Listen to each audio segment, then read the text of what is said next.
मौज़ा ख़ान में जो है वो हमने तकसीम की थी, बलोच ख़ान में, जो कि लिया का इलाका है बेसिकली। और आज हम जो है वो टिबी कैसरानी जा रहे हैं। सामान तकरीबन हमने लोड कर लिया और ये हमारा सारा जो सामान था उसका आधा हमने कल डिस्ट्रीब्यूट कर दिया था, आधा हमारे पास था।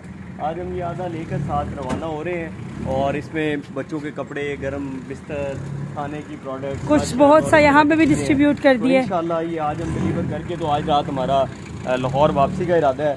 तो आप सबकी जो मानते हैं वो अल्हम्दुलिल्लाह हमने डिलीवर कर दी हैं और अभी ये जा रहे हैं। आप सब ने दुआ करनी कि ये ज़रा अच्छे से डिलीवर हो जाएँ। पाकिस्तान जिंदाबाद।